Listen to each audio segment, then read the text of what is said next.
All right, let's now shift our attention to some stories back home from India, where the death toll due to the acute encephalitis syndrome in India's eastern state of Bihar has now gone up to over 100.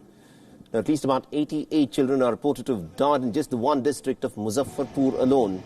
Another 10 children have died in Vaishali district in Bihar.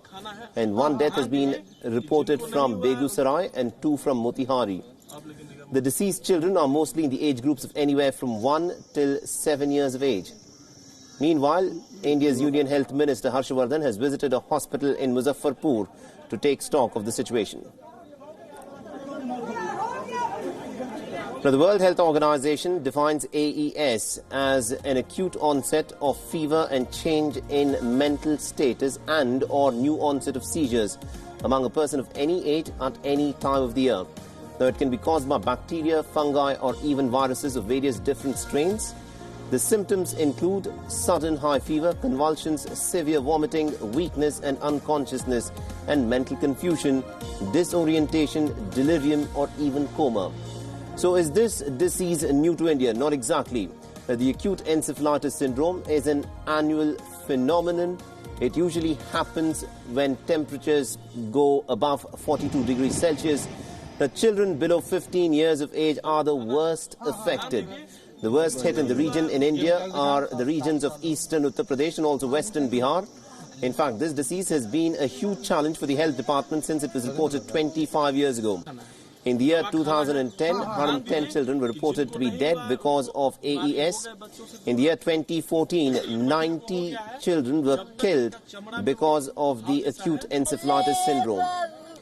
The Bihar government, along with UNICEF, had adopted standard operating procedures. These involve the government officials visiting households, checking children for low blood sugar and also high fever. But this year, the standard procedures were not followed. Health authorities have rejected such reports, though. An acute encephalitis syndrome has claimed many lives in the year 2017 as well. 1,300 deaths were reported in UP's Gorakhpur alone. Most of them have been linked to acute encephalitis syndrome. Now, since 2010, more than 75,000 cases have been reported in India, a bulk of them from the backward districts of Uttar Pradesh. The state government introduced a vaccination program in the year 2018, and reports indicate that this has substantially reduced the number of cases. But the fact is, this year, at least about 101 children have been killed. And meanwhile, Dr. Harshvardhan is addressing the media. Let's listen.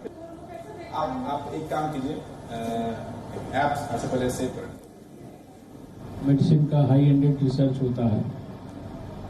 ये सारी की संस्थाएं मिलकर इस विषय पर और इस विषय की जो गहराई और कारण है उसके ऊपर एक लगातार काम करें और किसी न किसी रूप में, जिस प्रकार से जब ये पता लगा कि ये जैपनीज एनकेफेलाइटिस है और जैपनीज एनकेफेलाइटिस के अलावा एक दूसरी वैरायटी AES है जो कि उसी प्रकार का एनकेफेलोपैथी जैसा उसी तरह का मिलता जुलता सिंड्रोम है, लेकिन सीधे वो जैपनीज एनकेफेलाइटिस के वायरस से प्रभावित नहीं होते। तो जैपनीज एनकेफेलाइटिस के लिए सरकार ने यूनिवर्सल इम्यूनाइजेशन प्रोग्राम में जैपनीज एनकेफेलाइटिस को जोड़ दिया और सारे जितने भी प्रभावित इलाके हैं वहाँ पर यूनिवर्सल इम्यूनाइजेशन प्रोग्राम में जैपनीज एनकेफेलाइटिस का टीका दिया जाता है। मैंने पता किया यहाँ पर भी काफ़ी प्रभावी ढंग से वो टीका दिया गया है। 70-80% तक हमें बताया गया कि उसका कवरेज है। तो तो ये रिसर्च सेंटर कुछ चीज़ों के लिए अभी हमने मंत्री जी से भी, जो मेरे दाईं तरफ बैठे हैं, और जो सेक्रेटरी साहब हैं और अस्पताल के लोगों से भी कमिटमेंट लिया है और उसके लिए उनको 1 साल की टाइमलाइन दी है और उस 1 साल की टाइमलाइन के अंदर भारत सरकार हर तरह का उनको सपोर्ट करेगा, फाइनेंशियली भी और टेक्निकली भी। तो एक तो कम से कम 2 ये state of the art high quality interdisciplinary research centre जो कि इस बीमारी के वास्तविक कॉज को नेशनल और इंटरनेशनल सभी स्टेक होल्डर्स के साथ जो रिसर्च के साथ जुड़े हैं, including my science and technology मंत्रालय, इसके ऊपर काम करेंगे। दूसरा, हमने देखा कि यहाँ जो अभी पीडियाट्रिक आईसीयू की जो जिसको कि आपने देखा कि जगह जगह लिखा है P21, P22, P23, P24, जो व्यवस्था है वो अभी अस्पताल की बनी हुई व्यवस्था के अंदर ही क्रिएट की गई है।